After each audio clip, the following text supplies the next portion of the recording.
Hello friends, welcome to Keshav solution.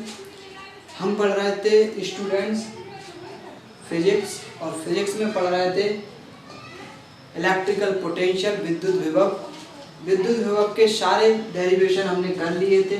ठीक है, आज हम पढ़ेंगे सीरीज कॉम्बिनेशन और पैरेलल कॉम्बिनेशन। ठीक है, सीरीज और पैरेलल जो रेजिस्टेंस रहता है, रेजिस्टेंस का सीरीज और पैरेलल कॉम्बिनेशन। ठीक है, रेजिस्टेंस का सीरीज और पैरेलल कॉम्बिनेशन हम पढ़ेंगे।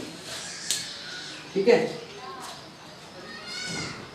सबसे पहले रेजिस्टेंस क्या होता है ये आपको समझना पड़ेगा कि रेजिस्टेंस किसे बोलते हैं, प्रतिरोध किसे बोलते हैं। रेजिस्टेंस, ठीक है, इसको बोलते हैं हिंदी में प्रतिरोध। क्या बोलते हैं हिंदी में? प्रतिरोध। ठीक है, तो प्रतिरोध क्या होता है इसके बारे में हम डिस्कशन करेंगे।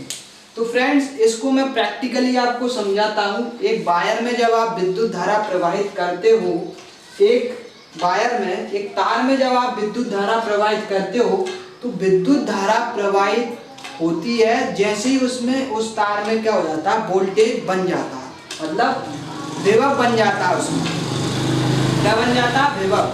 ठीक है, तो अभी आवेश के बारे में हम पढ़ रहे थे कि आवेश क्या होता है, लेकिन हम अभी पढ़ रहे हैं रेजिस्टेंस, प्रतिरोध क्या होता है। तो मैंने बोला जब किसी तार में विद्युत धारा प्रवाहित करते हैं, इलेक्ट्रिकल करंट प्रवाहित करते हैं, तो क्या होता है, उसकी बिना फिजिकली वो बिना चेंज हुए, मतलब उसकी भौतिक अवस्था क्या होना चाहिए, स्थिर होना चाहिए। भौतिक अवस्था का मीन्स है कि उसका ताप परिवर्तित नहीं होना चाहिए, दाब परिवर्तित नहीं होना चाहिए और उसके आकार में भी कोई परिवर्तन नहीं होना चाहिए। ठीक है, जैसे ही आप किसी तार में विद्युत धारा प्रवाहित करते हो तो विद्युत धारा प्रवाहित करने पर उस तार में ना तो ताप परिवर्तन होना चाहिए, ना दाब परिवर्तन होना चाहिए, ना ही उसके आकार में परिवर्तन नहीं होना चाहिए। तो इस कंडीशन में, इस पूरी कंडीशन में जो आपका वोल्टेज रहेगा, जो आपका विभव रहेगा, जो आपका वोल्टेज रहेगा, वो डायरेक्टली प्रोपोर्शनल टू आई होता। ठीक है, वो डायरेक्टली प्रोपोर्शनल टू आई होता, विद्युत धारा के समानुपाती होता है। जो वोल्टेज रहता है वो क्या होता है, वोल्टेज विद्युत धारा के क्या होता है, सीधा समानुपाती होता है। विद्युत धारा के सीधा समानुपाती होता है। The voltage is directly proportional to the electrical current, तो that is known as Ohm's law. इसको क्या बोलते हैं हम? ओम्स लॉ बोलते हैं। ठीक है, इसे बोलते हैं हम ओम्स लॉ। ठीक है, तो ये तो मैंने आपको रेजिस्टेंस। अब इसके बाद जैसे ही हम क्या हटाएंगे, समानुपाती का निशान हटाते हैं तो एक नियतांक आ जाता है। ये नियतांक जो है वो ही क्या है, रेजिस्टेंस है। ये जो नियतांक हमने हटाया है वो क्या है, रेजिस्टेंस है। अब ये जो रेजिस्टेंस है वो, ये तो रेजिस्टेंस, इसको क्या बोलते हैं, नियतांक बोलते हैं। ये एक नियतांक है। ठीक है, तो नियतांक जब भी आता है वो किसी भी चीज पे डिपेंड करेगा ही। अब ये किन किन चीजों पे डिपेंड करता है रेजिस्टेंस, देखते हैं हम किन किन चीजों पे रेजिस्टेंस डिपेंड करता है। ये तो नियतांक है जिसको हम बोलते हैं प्रतिरोध। ठीक है, क्या बोलते हैं, प्रतिरोध। और इसकी जो यूनिट होती है, क्योंकि इसने ओम्स ने इसको खोजा है, तो इसकी जो यूनिट है वो होती है ओम। क्या होती है? ओम इसकी यूनिट होती है। ठीक है, क्या होती है इसकी यूनिट? ओम इसकी यूनिट होती है। तो रेजिस्टेंस मैंने बताया। अब ये किन किन चीजों पे डिपेंड करता है, तो आप बोलते होंगे कि सर ये R बराबर से क्या जाएगा, इस I को नीचे भिजाओगे आप तो R बराबर से V अपॉन में I आ जाएगा। ठीक है, R बराबर से V अपॉन में I, तो R तो V पे भी डिपेंड करना चाहिए और R I पे भी डिपेंड करना चाहिए, लेकिन ऐसा नहीं होता। R ना V पे डिपेंड करता है ना I पे डिपेंड करता है। R डिपेंड करता है किस पर? R डिपेंड करता है, ये फॉर्मूला आपने पढ़ा होगा, रो L अपॉन में A। तो R डिपेंड करता है एक तो लंबाई पर कि कितना लंबा वायर है, और एक इसके क्षेत्रफल पर, एरिया पर, कि कितना तार का क्षेत्रफल है। तो इन चीज़ों पर आर डिपेंड करता है, ठीक है। लंबा कितना है, जितना लंबा वायर होगा उतना ज़्यादा प्रतिरोध, जितना ज़्यादा क्षेत्रफल होगा उतना कम प्रतिरोध। तो ये मैंने आपको रेजिस्टेंस के बारे में सारी चीज़ें पढ़ा दी हैं। अब मैं आपको सीरीज और पैरेलल कॉम्बिनेशन बता देता हूँ। ये डेरिवेशन आपके एग्जाम के लिए बहुत इंपॉर्टेंट है, इसलिए इसको ध्यान से समझना, ठीक है। अब हम रेजिस्टेंस का सीरीज कॉम्बिनेशन पढ़ते हैं। सीरीज का मतलब होता है रेजिस्टेंसों को सीरीज में अरेंज करते जाना। मतलब रेजिस्टेंस का सिंबल ये होता है, रेजिस्टेंस का सिंबल क्या होता है, ये सिंबल ये होता है। तो इन रेजिस्टेंसों को क्या करना है, हमें सीरीज में जोड़ना है। किसमें, सीरीज में जोड़ना है। हिंदी में क्या बोलते हैं सीरीज को, श्रेणी क्रम में इन प्रतिरोधों को क्या करना है, जोड़ना, ठीक है। इन प्रतिरोधों को जोड़ना है। ये वोल्टेज मैंने दिया यहाँ पे, ये R1, ये R2 और ये है R3, ठीक है। R1, R2, R3 in resistance को मैंने सीरीज में लगा दिया, यही है सीरीज। और इन रेजिस्टेंसों को एक सर्किट से वोल्टेज, नीचे से वोल्टेज दे दिया इसको, वोल्टेज, ठीक है।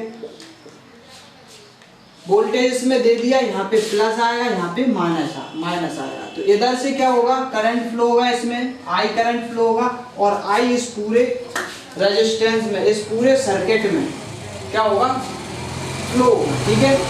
अब ये जैसे ही यहाँ पहुंचा तो यहाँ पे I है, यहाँ पे भी I है, यहाँ पे भी I है। तो श्रेणी क्रम में सीरीज अरेंजमेंट में, रेजिस्टेंस के सीरीज अरेंजमेंट में क्या होता है, रेजिस्टेंस के सीरीज अरेंजमेंट में क्या होता है कि जो करंट रहता है वो क्या रहता है, कांस्टेंट रहता है। ध्यान रखना, करंट कांस्टेंट, क्योंकि यही करंट यहाँ जाएगा, यही करंट इस रेजिस्टेंस में जाएगा, यही करंट इस रेजिस्टेंस में जाएगा।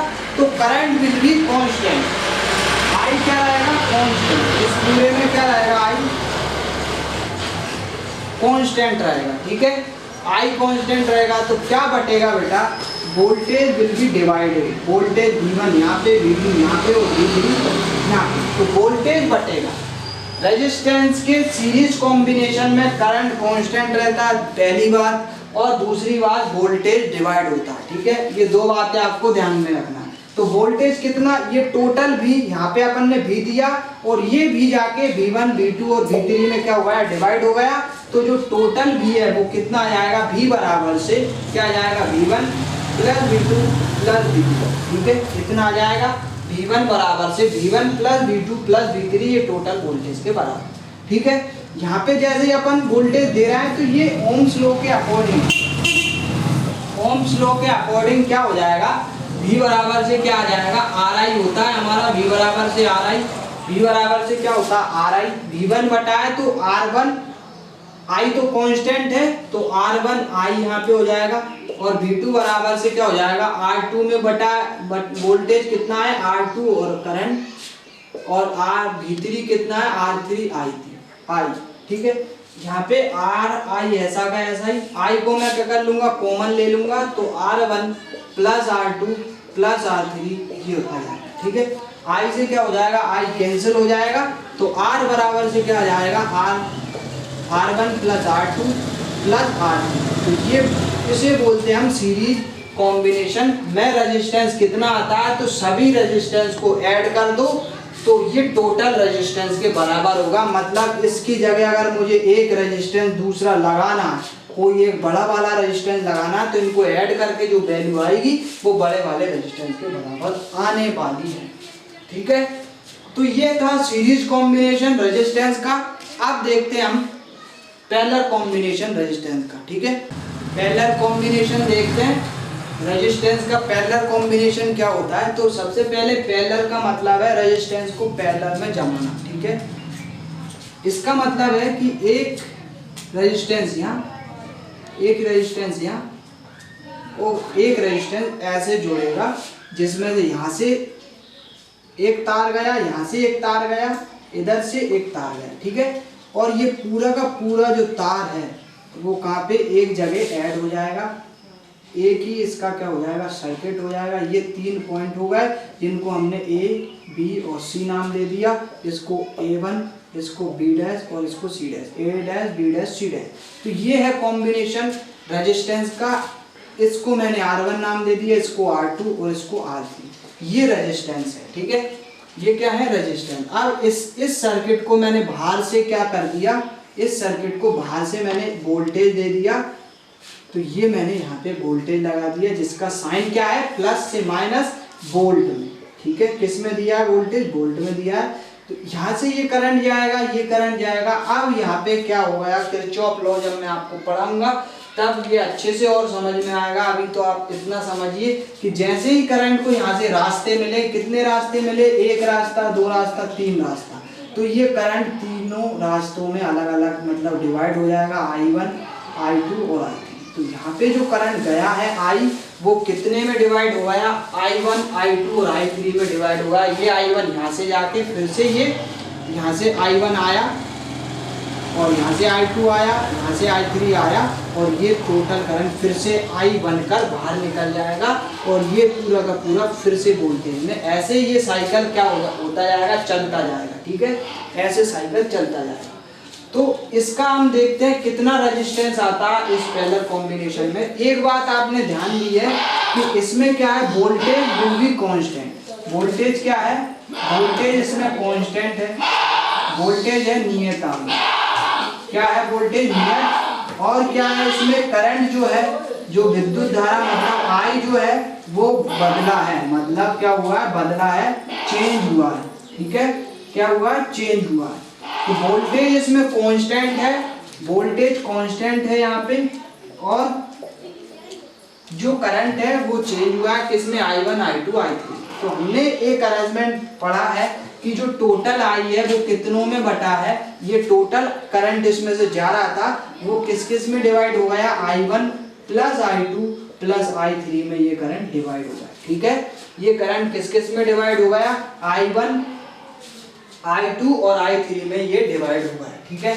अब आप अच्छे से जानते हो ओम्स लॉ के अकॉर्डिंग, ओम्स लॉ के अकॉर्डिंग क्या होता है, ओम्स लॉ के अकॉर्डिंग V बराबर से क्या होता है, RI होता है ना, V बराबर से RI। तो यहाँ पे I की वैल्यू क्या निकल जाएगी, I बराबर से V अपॉन में R, ठीक है। तो I बराबर से V अपॉन में R निकल गया। तो I बराबर से V अपॉन में R निकलने के बाद में ये I की वैल्यू यहाँ पुट कर देंगे अपन। तो कितना मिल जाएगा फ्रेंड्स, यहाँ पे मिल कितना जाएगा, मिल जाएगा हमें V अपॉन में कैपिटल I, यहाँ पे पुट किया है तो I की जगह V अपॉन में R पुट किया है, तो क्या आ गया, V अपॉन में R आ गया। फिर I1 है, तो I1 में रेजिस्टेंस कितना है, I1 करंट में रेजिस्टेंस कितना है, R1 है। तो R1 अपॉन में, सॉरी R1 नहीं, V तो कांस्टेंट है, V मैंने पहले ही बोला कांस्टेंट है। तो V टोटल यहाँ से जितना भी मैं वोल्टेज लगा रहा हूँ वो टोटल इस सर्किट में वोल्टेज बटेगा। यहाँ भी क्या आएगा V, यहाँ भी V और यहाँ भी V रहेगा, ठीक है। तो V अपॉन में क्या है, किस रेजिस्टेंस में करंट बटा है, I1 करंट R1 रेजिस्टेंस में बता है, तो V अपॉन में R1। ऐसे ही I2 करंट किस वाले रेजिस्टेंस में, R2 वाले रेजिस्टेंस में, V अपॉन में R2 और V अपॉन में R3, ठीक है। तो V अपॉन में R आ जाएगा, V क्या कर लेंगे, कॉमन ले लेंगे, 1 अपॉन में R1 प्लस 1 अपॉन में R2 प्लस 1 अपॉन में R3, ठीक है। V से V कैंसिल हो जाएगा, 1 अपॉन में R, 1 अपॉन में R1 प्लस 1 अपॉन में R2 प्लस 1 अपॉन में R3। तो ये जो टोटल रेजिस्टेंस आता है पैरेलल कॉम्बिनेशन में वो इतना आता है। 1 अपॉन में R बराबर से 1 अपॉन में R1 प्लस 1 अपॉन में R2 प्लस 1 अपॉन में R3, ठीक है, इतना रेजिस्टेंस आता है। तो ये हमने देखा है सीरीज और पैरेलल कॉम्बिनेशन किसका, रेजिस्टेंस का। कुछ मैं न्यूमेरिकल आगे की क्लास में करवाऊंगा। न्यूमेरिकल का मतलब कि सीरीज पैरेलल कॉम्बिनेशन पे आपके न्यूमेरिकल आते हैं किसमें, एग्जाम में, तो वो हम अगली क्लास में पढ़ेंगे, ठीक है। तब तक के लिए thank you so much, bye bye, take care, all the best.